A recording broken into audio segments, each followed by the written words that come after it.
오늘 시간에는 창조사역에 나타난 영원한 하나님의 경륜은 나와 무슨 상관이 있는가 라는 제목으로 함께 말씀의 은혜를 나누기를 원합니다. 오늘도 새해 첫 주일에 주 앞에 나와서 예배드리는 사랑하는 우리 성도들과 또 온라인으로 함께 예배드리는 모든 성도들을 사랑하고 축복합니다. 올 한 해도 주일 성수를 통하여서 위에서 내려진 생명의 양식으로 여러분의 영혼이 성장하고 튼튼해져서 이 땅에서 우리가 성장한 영혼의 나이로 영원히 천국에서 하게 될 텐데, 이 땅에서 하나님의 그 말씀으로 여러분의 자양분을 충분히 섭취하시고 또한 하나님이 하라고 하신 일들을 잘 이루어서 천국에서 빛나는 하나님의 복된 존재로 살 수 있는 한 해를 만들어가게 되기를 간절히 바랍니다. 올 한 해도 하나님께서 우리에게 복 주시되 말씀과 성령으로 복을 주실 텐데 하나도 놓치지 말고 그것을 다 여러분의 것으로 취하는 복된 한 해가 되기를 소망합니다. 작년과 그리고 그제작년 또 그제작년까지 합쳐 3년 한 7개월 동안 우리는 영적인 세계에 특별히 귀신 쪽에까지 많은 것들을 살펴보았습니다. 그 어떤 사람도 손대지 못했던 영역까지도 우리가 살펴봤는데요, 그 모든 은혜를 주심은 우리로 하여금 듣고 끝낸 것이 아니라 그 방면에 너희들도 이기는 자가 되어서 천국에 들어오라는 하나님의 사인으로 알고 부지런히 말씀대로 살고 믿음을 가져서 영적 전투에서 승리하게 되길 바랍니다. 제가 그래서 작년까지 3년 6개월 동안 이 영적인 세계에 대해서 말씀을 드리면서 이제는 우리 성도들에게 새로운 세계로 안내해야 되겠다라는 생각을 가졌습니다. 그게 무슨 말이냐면, 우리가 하나님의 말씀을 듣게 될 때에 그 말씀을 응용된 이미 밥이 되어 있는 말씀을 추려가지고 여러분에게 증거하는 것이 아니라 밥을 지을 수 있는 소스를 제공하는 방법과 그 소스를 제공하는 것이 이제는 됐다, 그 시기가 됐다라는 생각을 갖게 되었어요. 그래서 우리가 이미 지어진 밥을 주면 그 밥만 먹을 수밖에 없잖아요. 어떤 종류의 밥인지 모르지만 그 밥만 먹을 수 있는. 그런데 앞으로 제가 이제 증언할 말씀들은 그 밥을 지을 수 있는 원재료를 줄 거예요. 그러면 그 원재료를 주면 여러분들이 그 밥을 여러 종류로 만들어 먹을 수가 있는 거죠. 할렐루야. 예, 그 방면의 말씀을 제가 증거하려고 하는 것이죠. 왜냐하면 이제 영적인 세계도 알게 되었고 또한 이런 하나님 말씀을 풀어갈 수 있는 수준이 될 수 있도록 이제는 풀어놔야 될 시기가 되었다라는 생각이 듭니다. 그래서 제가 약 35년 동안 말씀을 연구하고 또 말씀을 보면서 다른 사람과 다르게 더 깊게 더 넓게 볼 수 있었던 그 원인이 어디에 있었느냐, 그것을 오늘 제가 말씀을 드리려고 해요. 그래서 오늘 말씀을 들으면 땡 잡은 겁니다. 뭘 잡아요? 땡 잡은 거예요. 땡이 뭔지는 모르지만 좌우지간 땡 잡은 거, 좋은 거 잡은 거예요. 그래서 오늘 말씀을 잘 듣고요, 그 말씀에 따라 성경을 보게 되면 성경이 쫙 열려지게 됩니다. 성경이 열려지게 돼 있어요. 그래서 그 말씀에 관한 말씀으로 오늘 충분하게 여러분의 영혼의 양식이 되기를 간절히 바랍니다. 하나님은 어떤 분이십니까? 하나님은 자기 자신을 소개하시는데 이사야서 말씀에 의하면 나는 처음이요 마지막이라. 예수님께서도 요한계시 1장 17절 18절에 나는 처음이요 마지막이라 그렇게 얘기를 하셨어요. 그러면은 처음은 뭐고 마지막이 뭐냐? 처음은 여호와 하나님이 시작하신 것이고요, 마지막은 예수 하나님이 마치는 거예요. 그래서 우리는 알파 오메가, 그래서 천지 창조를 하나님이 창조하시고 인류의 우주의 모든 것을 끝내시는 것은 예수님의 제 이름으로 끝나는 것입니다. 그리고 우리는 두 분을 잘 알아야 돼요.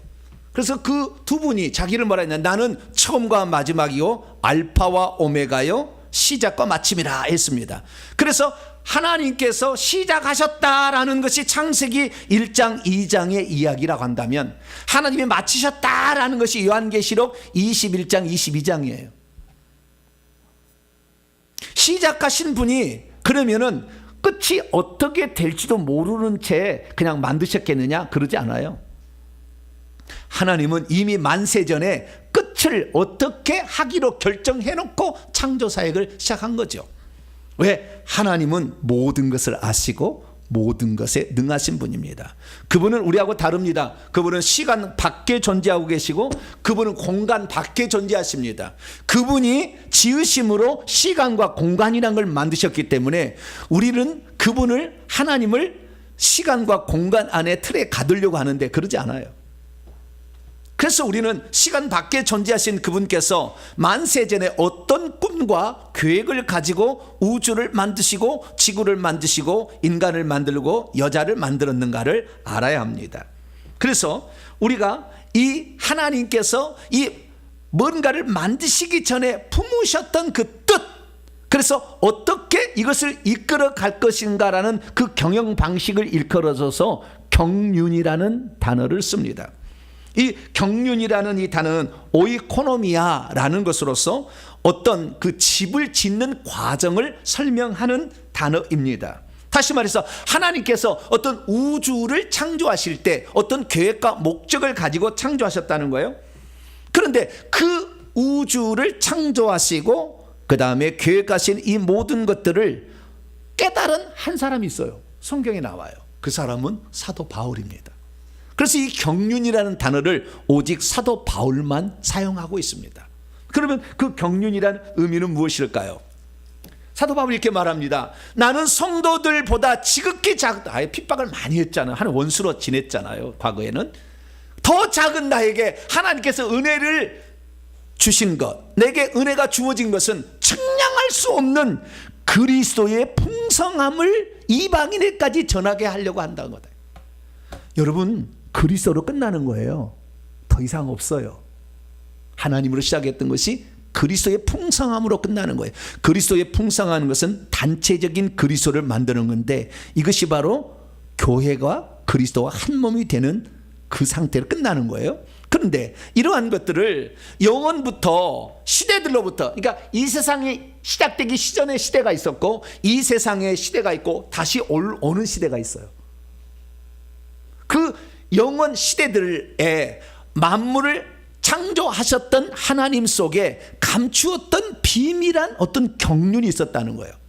그것을 나에게 하나님께서 계시로 가르쳐 주었다는 거예요. 그래서 우리가요, 성경을 읽을 때 가장 중요하게 여기게 될 것은 이 경륜이라는 단어입니다.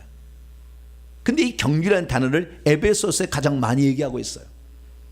그래서요, 성경의 가장 노른자인은 뭐냐? 에베소서입니다. 66권 가운데. 그리고 에베소서를 뚫지 않으면 하나님의 경륜을 이해하기 어려워요. 그리고 에베소서를 통하여 하나님의 경륜인데 이 경륜을 바울이 깨닫게 되었고 이것을 1장과 3장에 고스란히 기록을 해놓고 있는 것이죠. 그럼 그 경륜이란 무엇입니까? 하나님이 우주와 역사 가운데 이루시고자 하는 하나님의 거대한 경영 방식이자 프로젝트를 가리키는 것입니다. 그러나 이것은 아무도 깨닫지 못했다, 비밀한 것이고 감추었던 것이라고 얘기를 하고 있습니다. 사단 마귀도 몰랐어요. 하나님의 아들이 존재한다는 거 몰랐어요. 예수님을 마태복음 4장에 광야에서 시험할 때까지 마귀는 하나님께 오르락내락 했다고요. 그래도 한 번도 하나님 아들을 본 적이 없어요, 천국에서. 근데 하나님 아들이 나타났어. 깜짝 놀랐어요. 네가 하나님의 아들이라면 네가 누구냐? 네 존재를 보여봐. 돌을 떡덩이 만들어봐. 성전에서 뛰어내려봐. 이렇게 얘기한 거 아니에요? 그러다가 예수님께서 부활 승천해서 쫓아버렸습니다. 더 이상의 둘이 존재할 수 없다. 권세 있는 자를 쫓아버린 거죠. 그래서 이 땅에 내려와서 사단의 왕국을 이루고 그 다음에 귀신들의 세계가 판을 치게 된 것입니다. 그래서 이 하나님의 그 놀라운 경륜을 아무도 깨우치지 못했는데 하나님께서 사도 바울에게 계시로 그것을 알려줬다는 거예요. 그런데 이 사도 바울만 아는 게 아니고요, 사도 바울과 함께 사역했던 베드로도 그와 비슷하게 알고 있었습니다. 그래서 사도는 이렇게 고백합니다.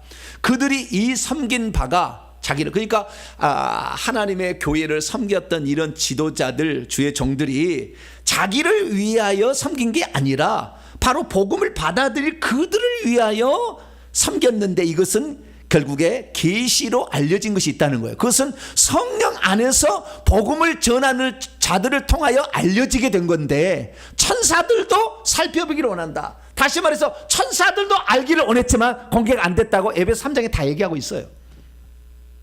하나님의 경륜을 몰랐다는 것입니다.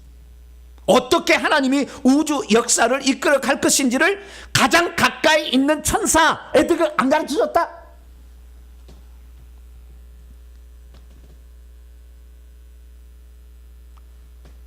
그런데 그 놀라운 구원의 경륜, 하나님의 경륜을 바울은 깨닫고 써놓은 거죠. 그 경륜이 무엇인지를 바울이 깨달았고 그 경륜이 결국에 마지막에 종착 지점에 도달한 것이 요한계시록 21장 22장이에요. 그러면 종착 지점에 열매를 맺었다고 한다면 그 전에 씨앗이 있을 거 아니에요? 그것이 창세기예요. 그래서 우리는 창세기를 통하여 하나님의 경륜이 녹아있는 모형과 그림자의 형태로 들어있음을 발견할 수 있어야 합니다. 많은 사람들이 요한계시록을 창세기를 읽게 될 때에 왜 창세기의 창조의 기사를 1장으로 끝난 것 같은데 2장에 또 설명하고 있나? 그래가지고요 학자들이 연구원에서 발표한 게 뭔지 아세요? 1장과 2장은 기록한 자가 다르다. 뭐라고요? 1장과 2장은 기록한 사람이 다르다. 예. 피해 문서 무슨 제사장 문서 무슨 신명기 문서 이렇게 각기각이 찢어놨어요. 천만의 만만의 말씀 의도가 다른 거예요. 1장은 창조의 순서를 쭉 첫째 날부터 마지막에 쭉 설명이지 않습니까? 그런데 2장은 첫째 날 그게 중요한 게 아니에요. 인간의 창조와 여자의 창조를 부각시켜서 포커스를 맞춰서 얘기를 해놓은 거예요. 어떤 얘기를 들려줄 때 그 부분을 특별히 포커스를 맞춰 얘기하는 것은 강조하기 위함이고 당신의 의도를 드러내기 위함이죠. 창조를 왜 했는가 알아야 된다라는 거잖아요.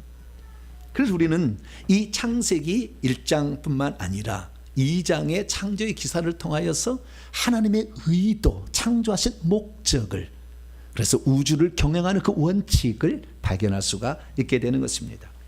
오늘 그 말씀 한 복판에 와 있는 말씀을 읽었는데요. 이 말씀을 통하여 하나님께서 만세절에 품으신 영원하신 경륜, 거대한 프로젝트가 대체 무엇이며 그것을 우리가 알아야 될 이유는 무엇이며 그것이 나와 무슨 상관이 있는지를 다시 한번 철저히 깨달음으로 말미암아 성경을 보는 눈도 확 열리시길 바라고 하나님의 구원 경륜에 여러분이 동참함으로 하늘에서 주실 어마어마한 상에 여러분들이 주인공이 될 수 있게 되기를 간절히 바랍니다. 그럼 오늘 본문 말씀은 어떤 말씀입니까? 하나님께서 흙으로 창조한 인간을 에덴 동산에서 살게 하셨다라는 말씀입니다. 그런데 에덴 동산 중앙에는 생명나무와 생명강이 흐르고 있었죠. 그리고 그 흘러가는 물에 의해서 흙이 금과 베델리엄과 호마로를 생성하고 있었고 하나님께서 바로 그곳에 아담의 돕는 배필로서 하와를 건축하셨고 원문에 그리고 둘이 하나 되어 영원히 그곳에 살라 이렇게 말씀을 하셨습니다. 왜 하나님께서는 우주 만물을 창조하셨는데 그 중심을 에덴 동산의 사람 아담과 하와라고 말하고 있는 것일까요? 왜 하나님께서는 이 지구의 에덴 동산을 창설하면서 그곳에 두 사람을 두시고 그곳을 일구고 지키라고 말했던 것일까요? 왜 하나님께서는 아담 혼자 두지 아니하고 돕는 배필을 지으셔서 둘이 하나가 되어야 한다라고 말했던 것일까요? 왜 생명의 물이 흘러가는 곳에 금과 베델리엄과 호마노가 생성되고 있었던 것일까요? 오늘 본문은 BC 1500년경 모세라는 사람이 지은 첫 번째 모세오경 책입니다. 그런데 이 창조의 기사는 역사적으로 누가 누구를 메세 나코라는 그 나코라는 그 역사가 다 기록되어 있어 찾아보면 BC 414년에 아니 4114년에 창조했다는 게 나와요. 그 전에 어떤 분이 있었는지 모르지만 인간의 창조는 BC 4114년이라고 나와요. 그러니까 그걸 따지고 보면은 이 모세가 태어나기 2500년 전의 이야기를 쓴 거예요. 어떻게 썼을까요? 하나님이 계시로 가르쳐 준 거겠죠. 그래서 그것을 써는 부분인데 그 중에서도 에덴 동산의 창조와 그곳에서 살 수 있도록 창조한 아담과 하와에 관한 이야기가 오늘 본문의 말씀입니다. 하나님께서는 그때 땅의 티끌로 지구를 먼저 만드시고요, 땅의 티끌로 사람의 육체를 창조하셔서 그 코에 생기를 불어넣으심으로 살아있는 존재, a living soul이 되게 하셨습니다. 그리고 그 사람을 땅에서 창조한 후에 동방의 에덴이라는 곳에다가 동산 하나를 만드셨어요. 그리고 그 동산에 각종 식물들이 자라게 하셨고요, 그 에덴 동산 한가운데는 생명을 알게 하는 나무와 선악을 알게 하는 나무, 두 나무를 두셨죠. 그리고 아담을 갖다가 그 밖에 있는 아담을 에덴 동산에 데리고 들어와서 거주하게 하면서 이 땅을 일구라, 경작하라 라고 말씀하셨고 지키라까지 말씀을 하셨습니다. 그리고 한 가지 주의할 게 있으니 이 동산의 모든 나무의 열매는 먹을 수 있지만 동산 중앙에 있는 선악을 알게 하는 나무, 이건 먹으면 정령 죽을 거니까 먹지 마라 라고 경고를 하신 다음에 그 아담을 보니까 아담이 홀로 사는 것이 좋지 않았어요. 토부하지 않았어요. 좋지 않았어요. 그래서 그 아담에게 돕는 배필을 지어야 되겠다 해서 갈빗대 하나를 뽑아 가지고 여자를 건축하셨습니다. 빠나. 천지만물을 창조할 때는 빠라라고 그러고요, 있는 것을 만드는 것은 아싸라고 하고요, 메이크, 그리고 빠나, 이거 빌드예요. 갈빗대 하나로 여자를 건축을 하십니다. 지은 게 아니고 원문에 보면. 그래서 둘이 한 몸이 되어서 영원히 에덴 동산에 살아라 이렇게 말씀을 하셨다는 것입니다. 믿음이 없으면 왜 하나님께서는 우주의 중심을 지구로 정하셨고 또 지구의 중심을 에덴 동산에 두셨는지 알 수 없습니다. 믿음이 없으면 왜 하나님께서는 모든 만물을 다 창조하신 후에 인간을 맨 마지막에, 그리고 인간 중에서도 여자를 맨 마지막에 만드셨는지를 알 수 없습니다. 믿음이 없으면 왜 하나님께서는 아담을 지구 어딘가에 살도록 그냥 놔두지 않고 굳이 동방에 에덴 동산을 창설하신 뒤에 거기에 그를 갖다 두셨는지를 잘 모릅니다. 믿음이 없으면 왜 에덴 동산에서 강물이 시작되고 사방으로 흘러가도록 하셨는지를 모릅니다. 믿음이 없으면 왜 땅이 에덴 동산에서 흘러나오는 물을 마셔서 금과 베델리엄과 호마논을 생성케 하셨는지를 알 수 없습니다. 믿음이 없으면 왜 하나님께서 아담 혼자 살도록 내버려 두지 아니하고 그의 갈빗대 하나를 꺼내어 여자를 만드셨는가를 알 수 없습니다. 믿음이 없으면 둘이 하나 되어 한 몸을 이루어서 에덴 동산에 살라고 하신 근본적인 뜻이 어디에 있는지를 잘 모를 수 있습니다. 그러므로 여러분들은 믿음으로 오늘 본문 말씀을 온전히 이해하고 하나님의 경륜 가운데 나타난 위대한 하나의 그림 속에 감추어진 비밀한 것들을 사도 바울처럼 계시로 깨달아서 하나님의 경륜 가운데 여러분이 하나의 동참자가 되시고 하나님의 뜻을 이루는 자가 되어서 천성에 갔을 때 보석처럼 빛나는 아름다운 존재가 되기를 간절히 축원합니다. 그러면 창조사에게 나타난 하나님의 영원한 경륜은 무엇일까요? 우리는 모든 것의 시작과 마침을 잘 생각해 봐야 합니다. 저는 농사를 지었던 사람이기 때문에 씨를 뿌리면 가을에 거둔다라는 걸 알게 됐어요. 그 재미난 것은 콩을 하는 건데요. 콩을 뿌릴 때 콩을 갖다가 이게 뿌리지 않습니까? 소독을 합니다. 소독해서 이제 뿌려요. 뿌리는데 참 콩은 재배하기가 쉬워요.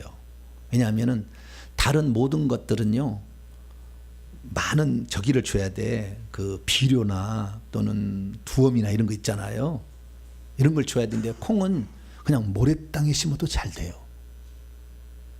땅콩도 마찬가지입니다. 땅콩도 콩의 일종인가? 우리가 위에서 자라는 열매를 맺는 것은 콩이고 아래에서 콩을 맺는 것은 땅콩이고 콩 집안이니까. 네, 그런데 둘 다의 공통적 특징은 뭐냐면 콩 뿌리에 무엇이 달렸어요. 동글동글동글한 게. 뽑아보면. 그 뭐냐면 하늘의 질소를 갖다가 거기다가 모아가지고요. 영양분으로 써버려요. 그래서 열매를 만들어. 근데 척박한 땅에도 잘 사는 게 뭐예요? 콩하고 땅콩이에요. 그러면 왜 왜 콩을 심느냐? 매주 쓰려고 된장 만들려고 그러는 거예요. 네. 날짜를 잡아. 옛날에 저는 예수 믿지 않았기 때문에 태기를 해. 장 담그는 날을, 매주 쓰는 날을 다 해가지고 이렇게 합니다. 매주 쓰려고 결국에 평소 때는 배고프니까 콩나무 실에다 콩 맨날 해가지고 먹잖아요. 이거 징그럽게 먹었어 제가 이건 콩나무를. 네. 가난한 사람들이랑 먹지 부자는 안 먹었을 거예요. 자, 우리가 이 콩을 했는데 이 모든 것은 재배할 때는요 목적을 위해서 이것을 나중에 콩나물을 만들어서 반찬해 먹어야 되겠다. 이것을 나중에 장을 그다음에 된장을 만들어야 된다라는 목적으로 그 콩 씨앗을 뿌리잖아요. 우주를 하나님 만드시는데 거저 만드셨겠어요? 목적을 가지고 만드셨겠죠. 씨를 뿌렸겠죠. 그 씨가 창세기 1장 2장의 말씀이라는 것입니다. 그래서 하나님께서는 하나님의 형상과 모양대로 인간을 창조하시고 창조하신 그 인간을 에덴 동산에 두셨고 에덴 동산을 살기 좋은 형태로 만들어서 풍성하게 만든 다음에 그중에 생명나무 선악과도 두시고 다 먹게 하셨는데 선악은 먹지 말라. 나무는 그리고 여자를 만들어서 함께 행복하게 살게 하셨다. 할렐루야. 여기까지입니다. 그래서 우리가 여기서 알아야 되는 게 뭐냐면 생명이라는 겁니다.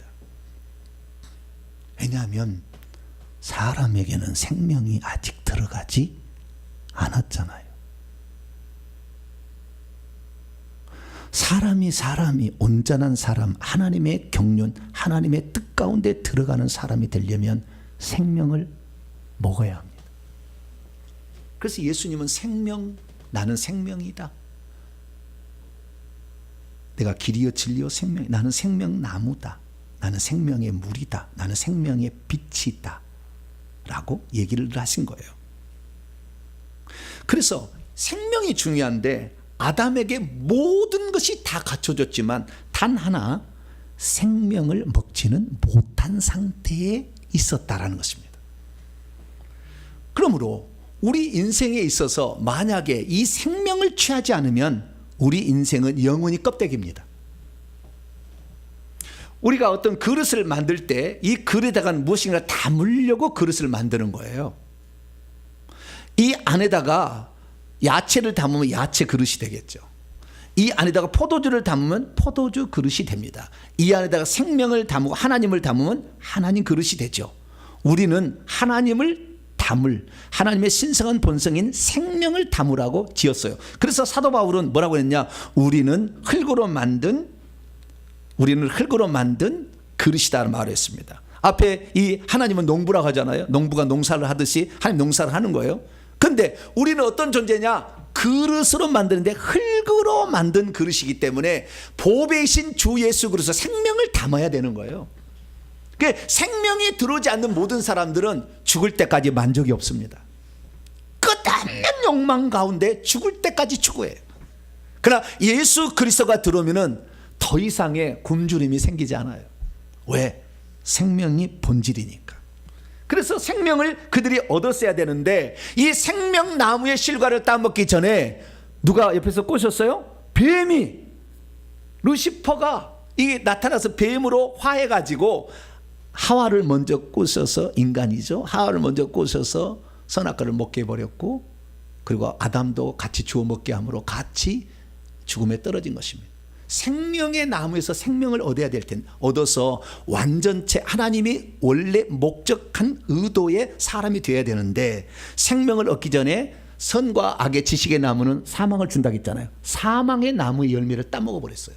그래서 사망이 먼저 들어왔습니다. 로마서 5장 12절에 한 사람을 죄가 들어 죄가 말미암아 사망이 들어왔다 이렇게 얘기합니다. 그래서 사망의 몸이 되어버렸습니다. 이 사망의 몸에서 누가 나를 건져내라. 로마서 7장에 사도 바울의 탄식이죠. 그래서 우리가 이 사망의 몸이 되었기 때문에 하나님께서는 이 하나님의 범죄로 말미암아 선악과가 들어올 때 그 뱀이 들어왔기 때문에 뱀이 들어옴으로 말미암아 우리는 그때부터 뱀이 주는 온갖 혈기, 분노, 음란, 거짓, 모함, 술수 수많은 죄악들을 받아들이게 되었어요. 그래서 우리 안에는 죄악 덩어리가 되기 때문에, 그래서 하나님의 경륜은 뭐냐? 이 좋은 환경을 만들어서 마지막에 중요한 건 생명을 먹어서 그 생명을 가진 상태에서 영원히 행복하게 살도록 하려고 했는데 그 경륜을 방해하는 놈이 나타났다는, 그게 마귀죠. 근데 마귀는 천지창조 이전부터 이미 타락되어 있었어요. 쫓겨나진 않았지만. 그래서 하나님은 그놈도 때려잡아야 합니다. 그래서 하나님께서 에덴 동산에 특별히 선악과를 허용하신 것은 이 사단을 때려잡기 위한 발판으로 쓰려고 한 거예요. 이것은 한 파트에 더 설교니까 나중에 보시고. 그래서 예수께서 이 땅에 오신 건 뭐냐? 우리가 생명을 취하기 전에 죄를 지었기 때문에 죄의 값은 사망이니까 사망의 값을 대신 지불하려고. 하나님은 죽을 수가 없어. 그래서 하나님이 죽기 위해서 사람이 되셨습니다. 피 흘림이 있어야 죄를 사하기 때문에 예수님이 십자가에 피 흘려 죽으신 것이죠.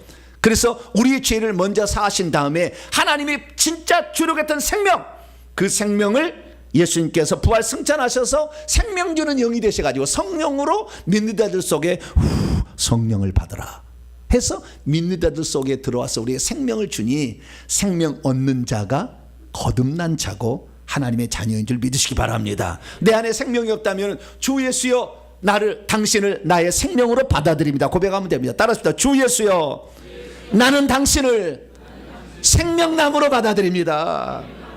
네, 그렇게 믿게 되면 생명이 우리 안에 들어오는 거예요. 할렐루야. 그러면 하나님의 구원의 경륜에 어느 단계에 도달할 수가 있게 되는 것이죠. 그러면 여기에서 에덴 동산이라는 것에 주목을 할 필요가 있어요. 왜냐하면 생명나무를 갖다 두신 장소로 일부러 만들었기 때문이죠. 그러면 그 생명나무가 있었던 에덴 동산의 물은 어디에서 온 것일까요? 동산을 적시고 흘러내렸다지 않습니까? 그 물은 사실 천국에서부터 공급되게. 왜냐하면 생명나무는 이 세상에 속한 나무가 아닙니다. 그 나무만.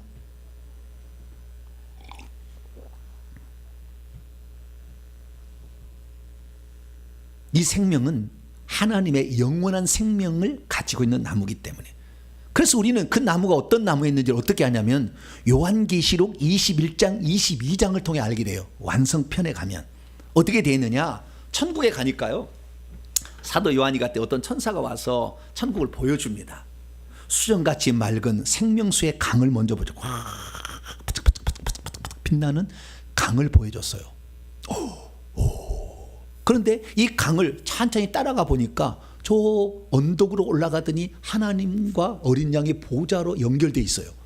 그래서 하나님의 그 보좌로부터 물이 절절절절절 흘러내려와 가지고 생명강을 이루었습니다. 생명강 좌우에 보니까 정금길이 있는데 정금길과 생명강 그 사이에 생명나무들이 자라고 있었어요.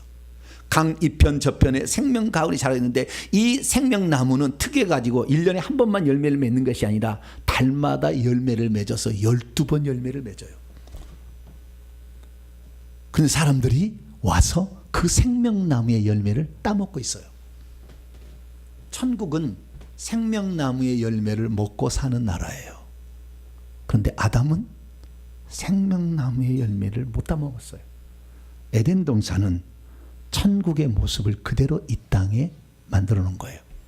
그리고 그 생명나무를 갖다가 이 생명을 먹어서 이 세계에서 영원히 살라라고 생각하셨는지는 모르지만 그 생명을 거기서 취하도록 하였음에도 불구하고 인간은 그 생명을 취하지를 못한 것이죠. 그런데 에덴 동산에 거꾸로 들어와서 에덴 동산에 생명의 물이 흘러넘쳤고 에덴 동산 한중간에 생명나무가 있었는데 이 흘러넘친 물로 말미암아 생성되는 것이 있었어요. 자, 오늘 본문 말씀 창세기 2장 10절에서 12절을 주목해 보시기 바랍니다. 엄청난 말씀입니다. 강이 에덴에서 밖으로 흘러나왔어요. 동산을 물을 대주더니 갈라져서 분리돼서 네 꼭지점이 돼가지고 물이 흘러가기 시작했습니다. 첫째 강의 이름은 비손강, 두 번째는 기혼강, 세 번째는 히데겔, 네 번째는 유브라데 강. 첫 번째, 두 번째 강은 없어졌고 지금 티그리스 강하고 유브라데 강만 남아 있어요. 흔적으로. 노아 홍수 때 사라졌을 거라고 추정이 됩니다. 첫째 강의 이름이 뭐였느냐? 이름이 비손 강이었는데 하일라 온 땅에, 지금은 아프리카 지역을 이끌었는데요. 그쪽으로 가는데 그 땅의 금은 뭐예요? 순금이었고 베델리엄과 호마노도 있더라. 다시 말해서 생명의 물이 흘러가면 땅이, 흙이 어떻게 바뀐다? 금과 베델리엄과 호마노로 바뀐다 라는 사실을 말해주고 있습니다. 자, 그러면 금은 뭘까요? 금은 우리가 잘 아는 골드. 골드 좋아해서 안 좋아하세요? 좋아하죠. 목걸이도 막 하고 다니잖아요. 우리 몸에 가장 부작용이 없는 게 금이랍니다. 그러니까 금은 머릿속에 집어넣어도 아무 이상 없어요. 그 정도로 좋아요. 금. 두 번째는 뭐예요? 베델리엄. 베델리엄은 뭘까요? 베델리엄은요, 성경에 단 두 번만 나옵니다. 오늘 창세기 2장 12절에 한 번 나오고요. 그 다음에 또 한 번 나오는데 민수기 11장 7절에 나옵니다.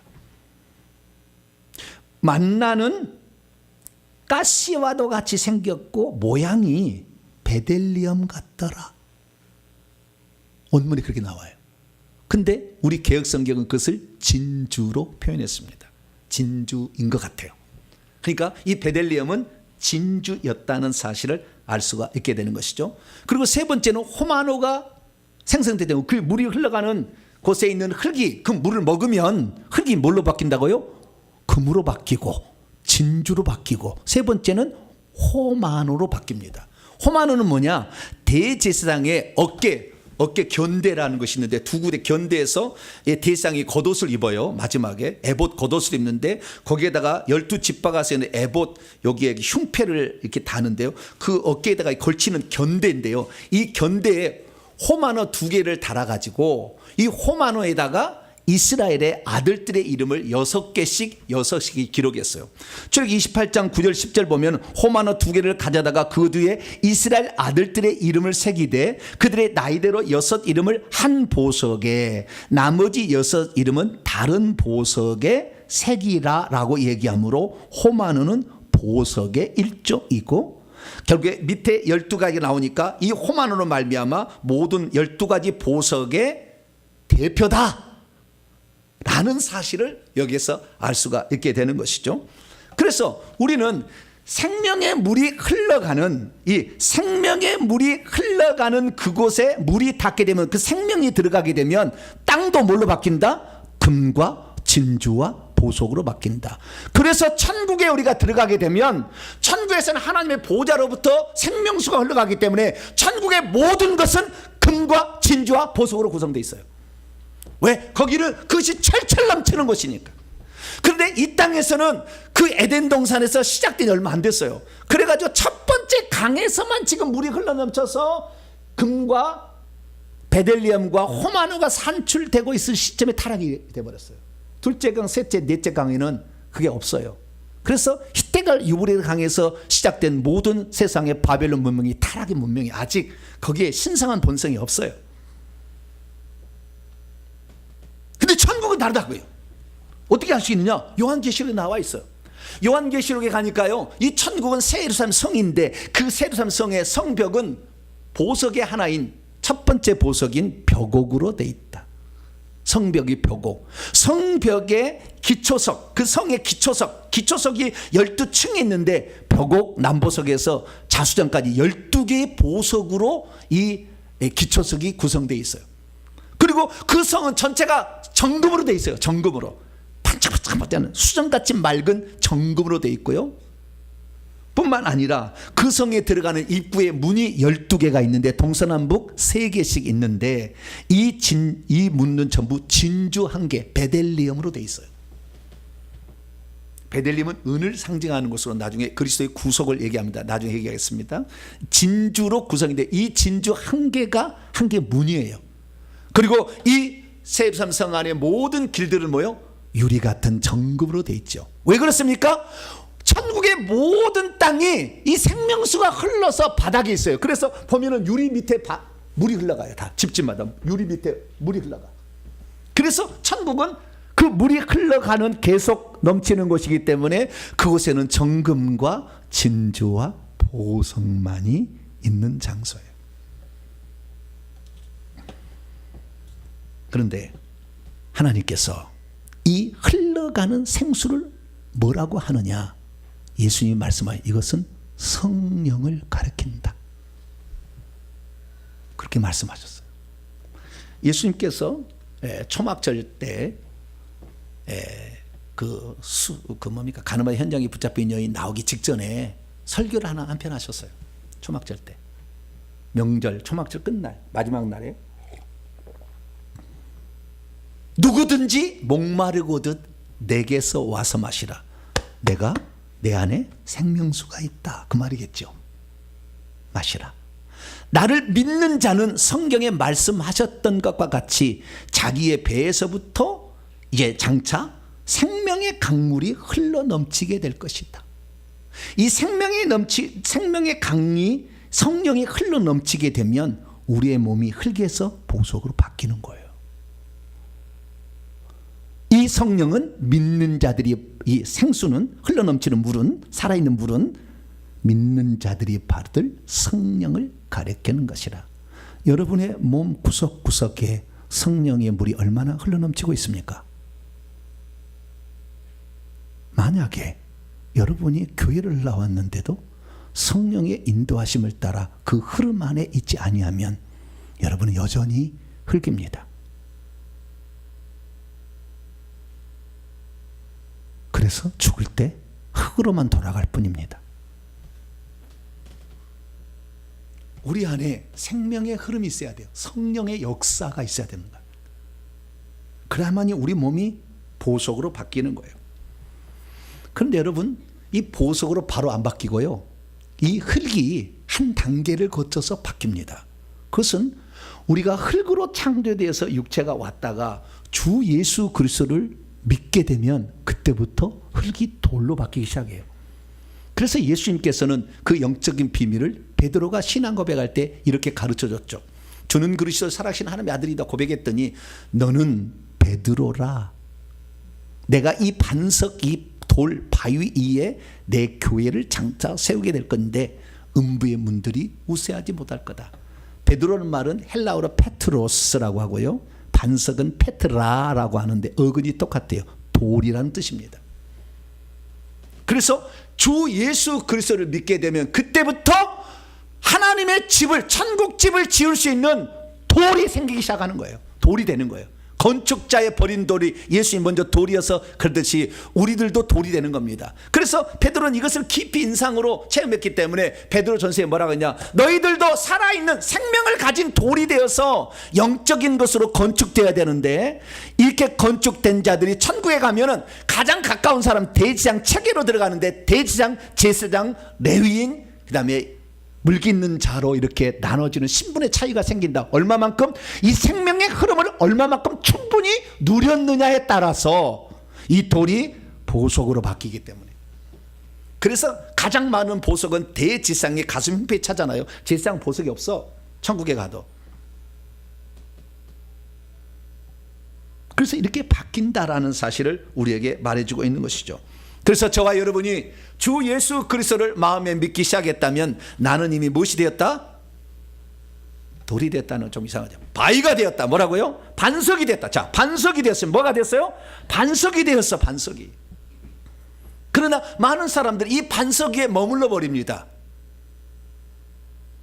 그래서 이 반석으로 그냥 천국에 들어간 사람 많은데 주님은 생명의 흐름이 가득한 천국을 보라. 돌 얘기를 안 해요. 돌도 있긴 있습니다.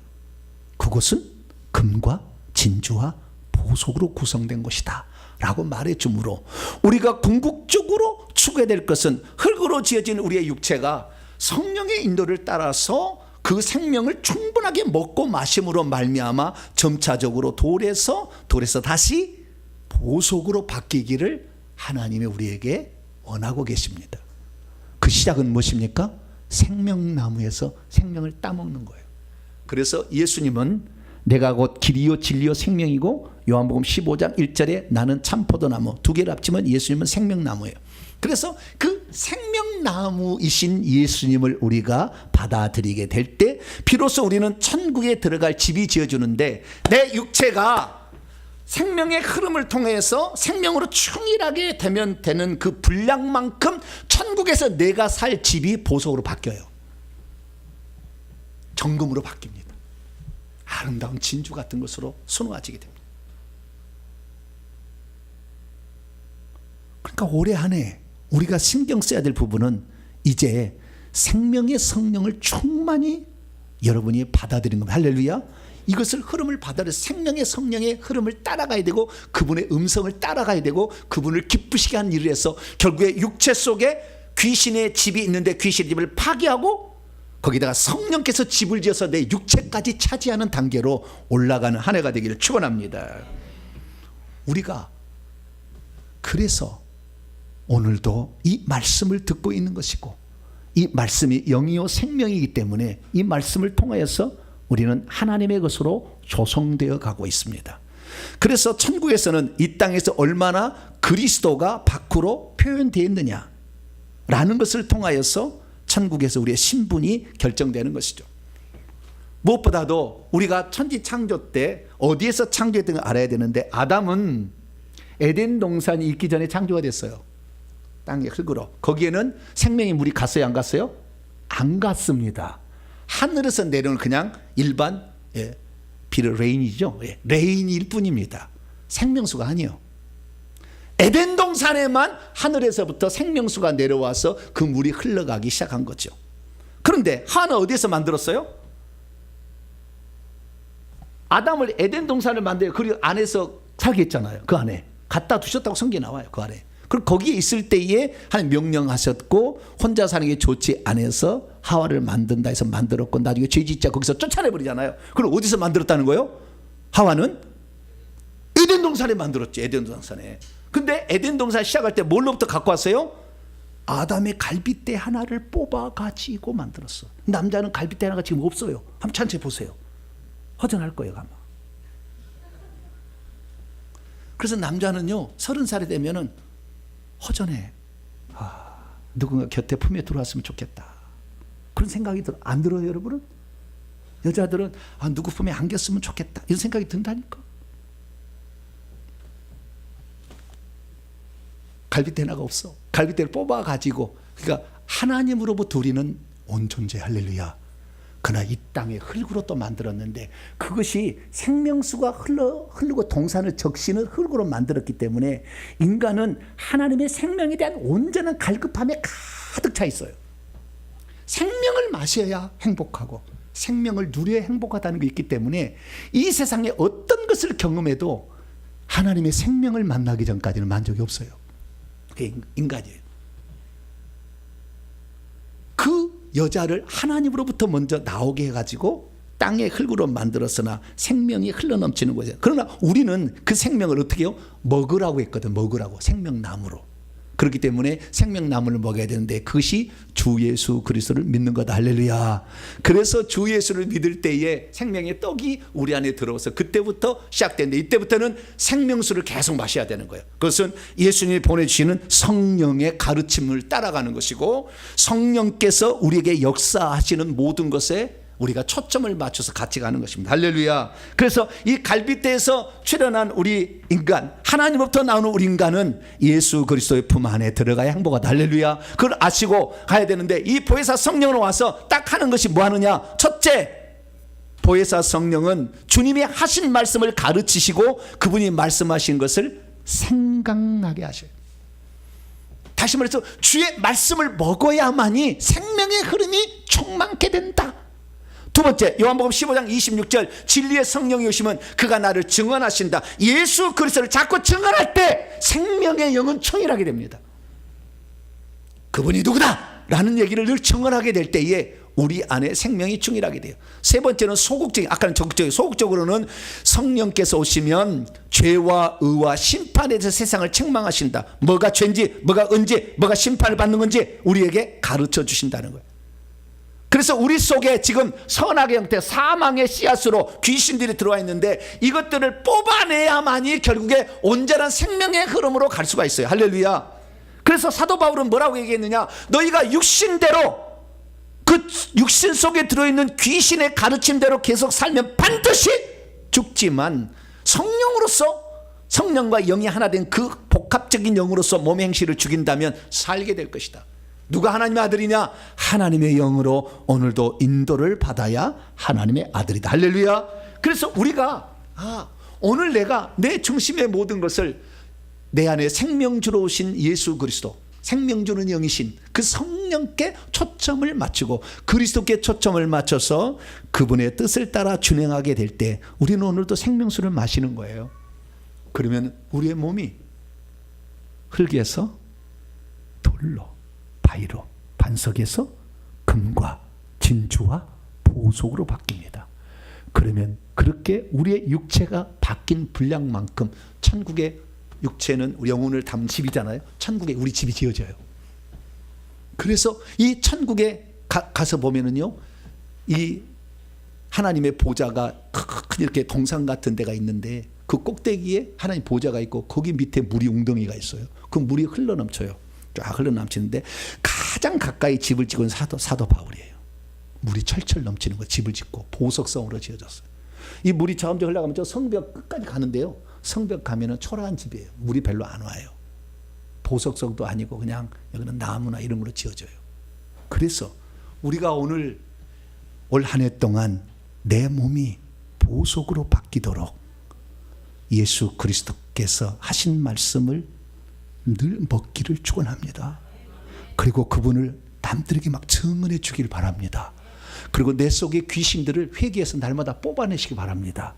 그러면 여러분들이 천국에서 빛나는 보석성에서 살고 철철 넘치는 생명수의 집에서 산다는 것을 믿으시고 그날에서 부지런히 수고하는 올 한 해 되시기를 간절히 축원합니다. 거룩하신 하나님 감사합니다. 창세기에는 하나님의 영원한 경륜이 그림으로 그려졌고 그것을 알게 하려고 주님께서 창세기 2장을 더 쓰게 하셨습니다. 주여, 우리 안에 얼마나 흙이 바위로 바뀌고 바위가 금과 진주와 보석으로 바뀌었을까? 우리 자신을 다시 한번 점검하여 올 한 해 우리 몸을 보석으로 바꾸는 저희 모두가 되게 해 주옵소서. 우리 주 예수 그리스도의 이름으로 기도하옵나이다.